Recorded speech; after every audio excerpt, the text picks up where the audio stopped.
Okay, तो ये हम लोग यहाँ तक खत्म कर चुके हैं। कंसेप्चुअल फ्रेमवर्क हो चुका है, प्रोसेस हो चुका है। इसके आगे चलते, प्रोसेस के बाद फीचर्स भी हम लोगों ने शुरू किया था, 3 शायद आप लोगों को पढ़ाया भी था इससे पहले। ठीक है, सीधा वहीं पे चलते हैं। दिस इज प्रोसेस, फंक्शंस और स्कोप, जो भी समझ लो। ये कंट्रोलिंग प्रोसेस, ठीक है ना। अभी शॉर्ट में बताया, कंट्रोलिंग आपको डिटेल में पढ़ाएंगे। नहीं, आपको कंट्रोलिंग नहीं पढ़ना है, आपको 2 ही पॉइंट पढ़ना है, ठीक है। रिजल्ट ओरिएंटेड तक हो गया था। इंटीग्रेटिव फोर्सेस बताया था? नहीं बताया था। What is integrative forces? Integrate करने का मतलब होता है क्या? कंबाइन करना या मिलाना। यानी कि मैनेजमेंट में या किसी ऑर्गेनाइजेशन में आप डिफरेंट रिसोर्सेस को, physical, capital and human resources को कैसे इंटीग्रेट करते हैं कि जो पॉसिबल, जो आपका डिजायर्ड टारगेट है या गोल है वो आप अचीव कर पाते हैं। This is what integrative forces मतलब, यानी management is a integrative force which combine different resources in such a way that helps in achieving the objectives of the organisation. साथ ही ये और क्या इंटीग्रेट करता है और किस चीज का इंश्योरेंस देता है? It insures that individual goals and organizational goal will be integrated together। यानी कि जब ऑर्गेनाइजेशन अपने गोल्स को हर बार अचीव करेगा तो उसके साथ साथ इंडिविजुअल का भी ग्रोथ होगा। क्योंकि किसी भी ऑर्गेनाइजेशन में, किसी भी कंपनी में, सिर्फ कंपनी कैसे प्रॉफिट अर्न करती है? With the help of the contribution of their human resources, right. तो आप उनके काम से, उनके हेल्प से आप ग्रोथ कर रहे हैं, आप अपना टारगेट अचीव कर रहे हैं, गोल अचीव कर रहे हैं, लेकिन उनको कभी उस चीज का बेनिफिट नहीं होगा। तो क्या ये हेल्दी रहेगा ऑर्गेनाइजेशन के लिए? क्या वो हर साल इतना मन लगा के काम करेंगे? नहीं करेंगे। That's why integrative forces which align the individual goal with organizational goal, और जितनी बार ऑर्गेनाइजेशन ग्रोथ करेगा, ऑर्गेनाइजेशन का ग्रोथ होगा, उसके साथ साथ उसमें काम करने वाले एम्प्लॉइज का भी ग्रोथ सुनिश्चित हो सकेगा। That's why management is a integrative force। ठीक है, पहले तो रिसोर्सेस को कंबाइन करना ऑब्जेक्टिव्स अचीव करने के लिए, और दूसरा अगर ऑब्जेक्टिव्स ऑर्गेनाइजेशन का अचीव हो रहा है तो उसमें काम करने वाले इंडिविजुअल का भी जो अपना इंडिविजुअल गोल है। जैसे इंडिविजुअल गोल क्या हो सकता है? प्रमोशन, सैलरी हाइक, बोनस, यही सब हो सकता है, वो भी उनको मिले। ठीक है। नाउ नेक्स्ट पॉइंट है मल्टी डिसिप्लिनरी, यानी कि management is a multi disciplinary process. Discipline का क्या मतलब होता है?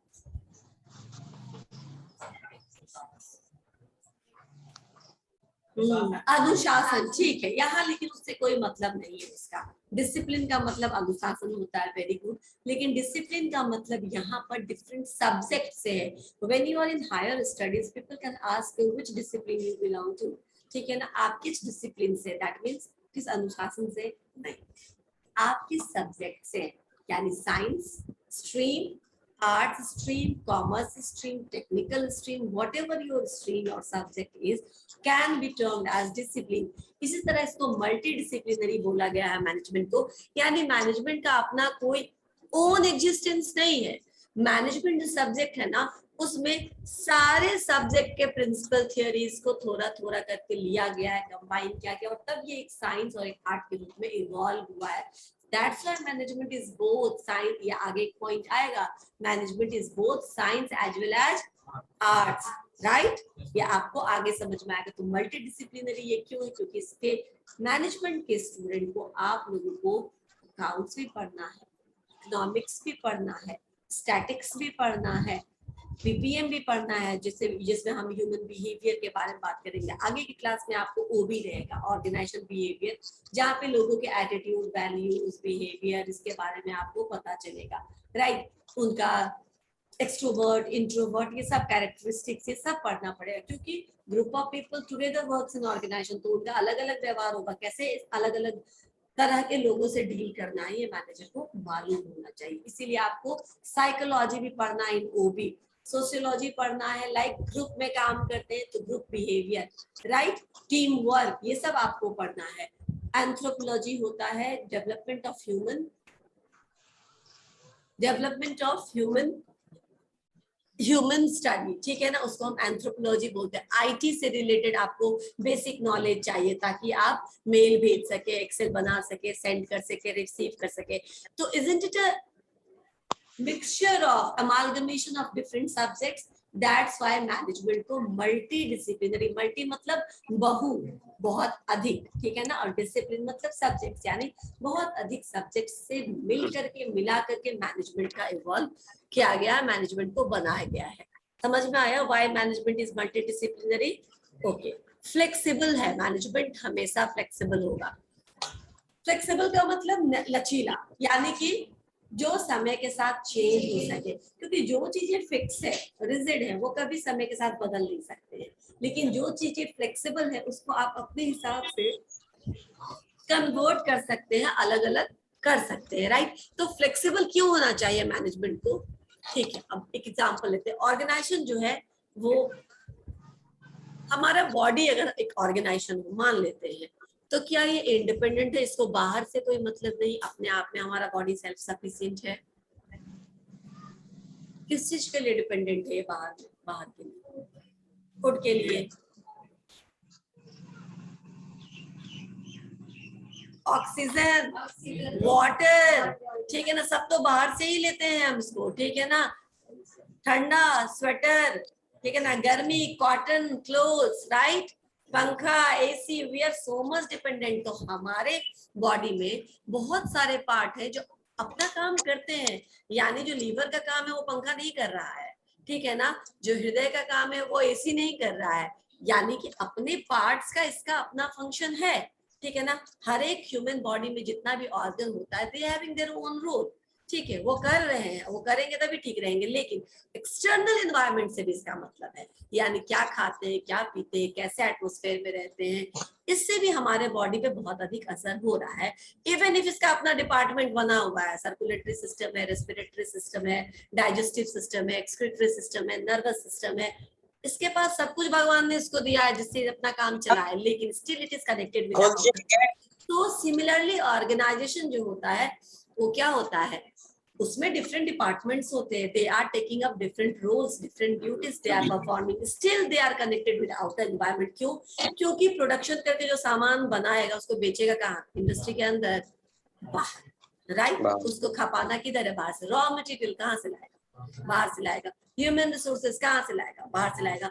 तो जब कोई भी चीज, अब हमने भी बॉडी को आपका एग्जाम्पल किया, जब कोई भी चीज फ्लेक्सिबल, अगर हमारा बॉडी फ्लेक्सिबल, क्यों बोलते हैं कि बच्चों को मिट्टी में खेलने दो, उसको हर तरह के मौसम को झेलने दो, ठीक है ना, सर्दी गर्मी बरसात सब में रखना चाहिए। क्यों क्यों?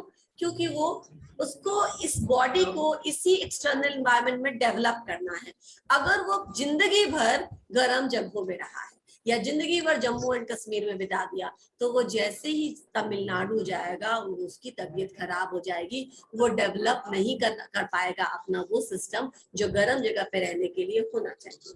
तो यू आर नॉट फ्लेक्सिबल। वो बच्चे जो घूमते रहते हैं, मिट्टी में खेलते हैं, उनकी इम्यूनिटी बढ़ जाती है। क्यों? क्योंकि वो एक्सपोज रहते हैं हमेशा एक्सटर्नल एनवायरनमेंट से, उनकी इम्यूनिटी बढ़ जाती है, क्योंकि वो फ्लेक्सिबल हो जाता है। ठंडा में डाल दो, गर्मी में डाल दो, जैसा भी डाल दो, सर्वाइव कर लेगा, राइट। इसी तरह एक ऑर्गेनाइजेशन इंटरनली बहुत मजबूत है, कैपिटल बहुत है उसके पास, ठीक है ना, उसके पास लोग बहुत है, बहुत अच्छा उसका R&D डिपार्टमेंट है, बहुत अच्छे अच्छे इनोवेटिव प्रोडक्ट बनाता है, लेकिन खपाना तो मार्केट में है, मार्केट तो बाहर है, ठीक है ना। सरकार का अपना रूल्स एंड रेगुलेशंस होता है, सरकार ने GST लगा दिया, सरकार ने कोई टैक्स लगा दिया, सरकार ने कोई पॉलिसी इंपोज कर दिया, सरकार ने अल्कोहल बंद कर दिया, अल्कोहल की सारी कंपनियां बिहार के अंदर ठप, राइट। तो एक्सटर्नल एनवायरनमेंट से रिलेशन है। तो अगर कोई ऑर्गेनाइजेशन, मैं आपको बॉडी का एग्जांपल इसलिए दे रही थी ताकि आप समझ ले कि हमारा बॉडी भी रिलेटेड है दोनों तरफ से। सिमिलरली हर एक इंस्टीट्यूशन, हर एक ऑर्गेनाइजेशन अंदर से भी मजबूत होना चाहिए और बाहर से भी। बहुत सारी चीजें हैं जिसको आप कंट्रोल कर सकते हो, बहुत सारी चीजें जिसको आप कंट्रोल नहीं कर सकते, जैसे कि गवर्नमेंट पॉलिसी में कुछ चेंज आ जाएगा, उसको आप कंट्रोल कर सकते हो? नहीं कर सकते हो, वो अनकंट्रोलेबल है। सिमिलरली एक्सपोर्ट इंपोर्ट का कोई पॉलिसी या नियम बदल जाए, आप उसको कंट्रोल नहीं कर सकते हो। सिमिलरली पैंडेमिक आ जाए, कोई कंट्रोल नहीं कर सकते हैं, ठीक है ना, कितना भी बड़ा पैसे वाला इंसान है, क्या इसने सिचुएशन को कंट्रोल कर लिया? नहीं, इस सिचुएशन को सरवाइव कर लिया, राइट। सरवाइव करना अलग बात है, कंट्रोल करना अलग बात है। तो जब आप एवर, अब आपको समझ में आ रहा है कि the atmosphere is ever changing, बदलते रहता है, ठंडा गर्मी बरसात आते रहता है, पैंडेमिक आते रहता है, बीमारी आते रहता है, डिमोनेटाइजेशन हो जाता है, सरकार का पॉलिसी बदल जाता है, जीएसटी आ जाता है या कोई दूसरा टैक्सेशन पॉलिसी आ जाता है, हमेशा बदलते रहता है। अंदर भी बदलते रहता है हालात, लोग बदल जाते हैं, कुछ लोग छोड़ के चले जाते हैं, कुछ लोग आ जाते हैं, टेक्नोलॉजी बदल जाती है तो नए नए मशीन खरीद के लाने पड़ते हैं। सूरत बदलते रहता है हमेशा, अंदर भी और बाहर भी। अगर इस तरीके से बदलते हालात में आपका एकदम कांस्टेंट फिक्स है तो आप सरवाइव नहीं कर पाएंगे। अगर बदलते हालात में आप भी बदल गए तो आप कब बदलेंगे? जब आप फ्लेक्सिबल रहेंगे, राइट। अगर आप रिजिड रहेंगे तो आप खत्म हो जाएंगे। अगर आप चेंज कर जाएंगे विद चेंजिंग एनवायरमेंटल नीड्स, आप क्या हो जाएंगे? सक्सीड कर लेंगे। इसीलिए मैनेजमेंट जब भी कोई काम करता है फ्लेक्सिबल रहता है, राइट। अपने आप में इतना लचीलापन रहता है कि फ्यूचर में आने वाले चेंजेस को इनकॉर्पोरेट यानी अपने अंदर एडजस्ट कर पाए। समझ में आया? जैसे कि पैंडेमिक हुआ तो switch to the online classes, 1.5 साल चले गए ना, 2.25 साल ऑलमोस्ट, ठीक है ना, अभी भी चल रहा है। 2 साल बोल सकते हैं इसको, बोल सकते ना, क्योंकि आपके सीनियर और आप ऐसे ही लाइफ में आ रहे हैं। अगर ये हम फ्लेक्सिबल नहीं होते तो क्या होता? बच्चों की पढ़ाई लिमिटेड हो जाती, रुक जाती, आपको भी 2 साल वेट करना पड़ता, पता नहीं कब कॉलेज खुलेगा। क्या कर रहे हो? वेट कर रहे हैं, ठीक है। क्या चीज का? ये कोरोना वायरस के जाने का, पैंडेमिक खत्म होने का, स्कूल कॉलेज के खुलने का, कितना नुकसान होता। Flexibility allows you to minimise that particular wastage, right. तो इसीलिए मैनेजमेंट को फ्लेक्सिबल होना पड़ता है, क्योंकि the circumstances और situation are ever changing, changing atmosphere में आप सरवाइव करना है तो आपको फ्लेक्सिबल रहना पड़ेगा। क्या हो गया? कुछ बात कर रहे हो तुम दोनों, बताओ, बोलो क्या हुआ? कुछ बात करो तो बता दो। बात तो कर रहे थे, पढ़ाई से रिलेटेड नहीं था? यस मैम या नो मैम? पढ़ाई से रिलेटेड था तो बताओ क्या था। अब सब लोग मत देखो, उसको बता दो, मैं ज्यादा हल्ला नहीं चाहती क्लास में, ठीक है? कोई बात नहीं, मत बात करिए। अगर कुछ पूछना है ना तो मुझसे पूछो, अगर तुमने उसको या उसने तुमको कुछ पूछा है तो आस्क मी। और अगर पढ़ाई से रिलेटेड नहीं है तो थोड़ी देर के लिए अवॉइड कर दो। दिमाग में आता है बाद में पूछ लेना, लिख के रख लो अगर भूलने का डर है तो, ठीक है ना, बाद में पूछ लेना, कोई बात नहीं।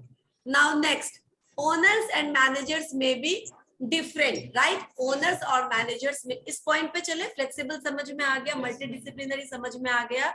नेक्स्ट, ओनर्स एंड मैनेजर्स में भी डिफरेंट, इसका क्या मतलब हुआ? मे बी का मतलब शायद से ना, हो भी सकता है, राइट। यानी ओनर्स एंड मैनेजर्स में भी डिफरेंट, यानी कि मैनेजमेंट में अगर बिजनेस छोटा बिजनेस है तो बहुत बड़ा मैनेजमेंट रखने की जरूरत नहीं है। अलग अलग डिपार्टमेंट होता है छोटे बिजनेस में, नहीं होता है, इकट्ठा जो ओनर होता है वही मैनेज कर लेता है, वही सारा रोल अपना प्ले करता है, ठीक है ना। तो छोटे बिजनेसेस में अगर साइज ऑफ बिजनेस या साइज ऑफ एंटरप्राइज आपका छोटा है तो अकॉर्डिंगली आपका मैनेजमेंट का जो स्ट्रक्चर होगा वो लिमिटेड होगा। तो वहां पे जो मैनेजर है वही ओनर भी हो सकता है। लेकिन जैसे जैसे आपका बिजनेस ग्रो करता जाएगा, जरूरी नहीं है मैनेजर और ओनर एक ही रहे, क्योंकि अब रतन टाटा की 10-20 अलग अलग कंपनी अलग अलग फील्ड में काम कर रहा है। Ratan Tata can not hold the or cannot monitor the growth of each and every unit or each and every diversified business, right. तो उनको क्या करना पड़ेगा? हर एक बिजनेस के लिए अलग अलग मैनेजर्स और अलग अलग मैनेजिंग डायरेक्टर्स अपॉइंट करने पड़ेंगे, जो देखेगा कि बिजनेस सही तरीके से हो रहा है कि नहीं। वो बोर्ड ऑफ डायरेक्टर के एज ए मेंबर है जो समय समय पे मीटिंग करके सबका फीडबैक लेते रहेंगे, राइट। तो यहाँ पे ओनर अलग है ना, they all are paid employ, और ओनर अलग होता है। समझ में आया? तो मैनेजर्स एंड ओनर्स में भी डिफरेंट और मे बी सेम। अगर साइज ऑफ बिजनेस छोटा है तो वो सेम हो सकते हैं, लेकिन अगर साइज ऑफ बिजनेस बड़ा हो गया तो धीरे धीरे आपको बीच में अलग अलग मैनेजर्स अलग अलग हायरार्की पे अपॉइंट करना होता है। अच्छा, अब ये पूछ रहा है कि शेयर होल्डर ओनर हुआ कि नहीं हुआ। देखो मैं बता देती हूँ, 50% से अधिक स्टेक रहने पे आपका ओनरशिप जाएगा। लेकिन 2-4% का अगर आपने खरीदा है तो आप बोर्ड ऑफ डायरेक्टर के मेंबर हो सकते हो, लेकिन ओनर नहीं, ठीक है ना। मेंबर हो, आपका भी उसमें सुना जाएगा। जब कभी हम डिसीजन लेंगे तो हम आपका भी राय रखेंगे, सुनेंगे, पूछेंगे। मीटिंग में ही होता है ना कि सारे बोर्ड ऑफ डायरेक्टर्स अपना संयुक्त अपना ओपिनियन रखते हैं और सारा ब्रेनस्टॉर्मिंग कहो या फिर ग्रुप डिस्कशन के बाद वो लोग कुछ। एक पानी है क्या किसी के पास?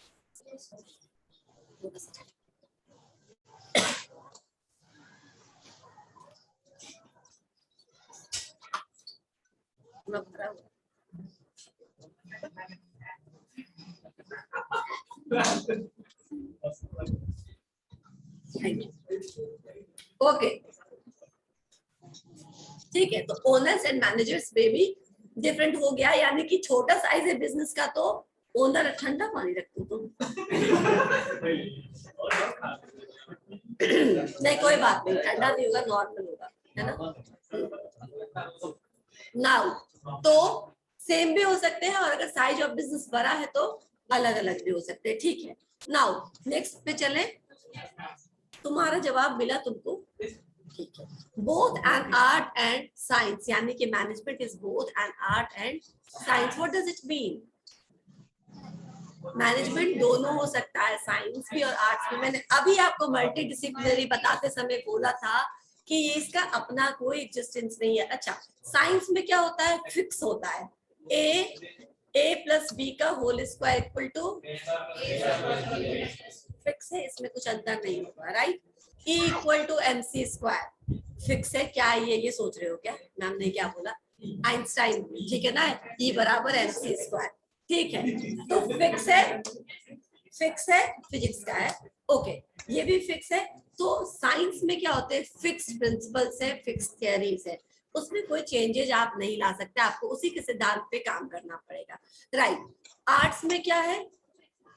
थियरीज है, ठीक है ना। लेकिन मैनेजमेंट में क्या? आर्ट मैनेजमेंट को क्यों, मैनेजमेंट को हम आर्ट एंड साइंस बोलते हैं, मैं आपको बता देती हूँ। क्योंकि मैनेजमेंट में भी प्रिंसिपल्स हैं, मैनेजमेंट में भी प्रिंसिपल्स हैं, रिसर्च होते हैं, और अलग अलग आपके एफ.डब्ल्यू. टेलर ने साइंटिफिक प्रिंसिपल दिया, साइंटिफिक प्रिंसिपल्स ऑफ मैनेजमेंट, ठीक है ना।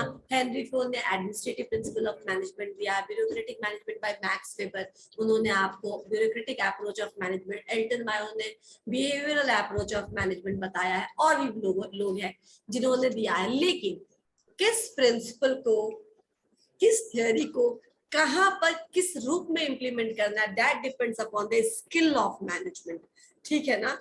तो यहाँ पे आप फ्लेक्सिबल है, यानी फिक्स नहीं है। यहाँ पे आप चेंजेस कर सकते हो, यहाँ पे आप अपने हिसाब से बढ़ा और घटा सकते हो, प्लस माइनस कर सकते हो, depending upon the skill of manager, कि उसको कैसे पता चलता है यहाँ पे कब किस चीज की जरूरत है।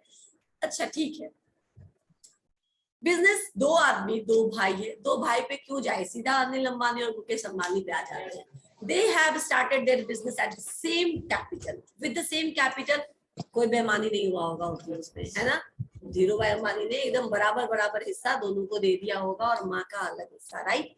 सेम कैपिटल के साथ उन्होंने बिजनेस शुरू किया, एक ने ग्रो किया, दूसरा ग्रो कर रहा है क्या, दूसरे को हेल्प की जरूरत पड़ रही है। हेलो, हाँ हाँ, तो दे दीजिए, गार्ड जी को दे दीजिए, अगर घर में कोई नहीं है तो गार्ड जी को दे दीजिए, ठीक है, ठीक। ओके, तो मैं बोल रही थी कि आप दोनों के बिजनेस में देखो, दोनों के परफॉर्मेंस देखो, क्यों?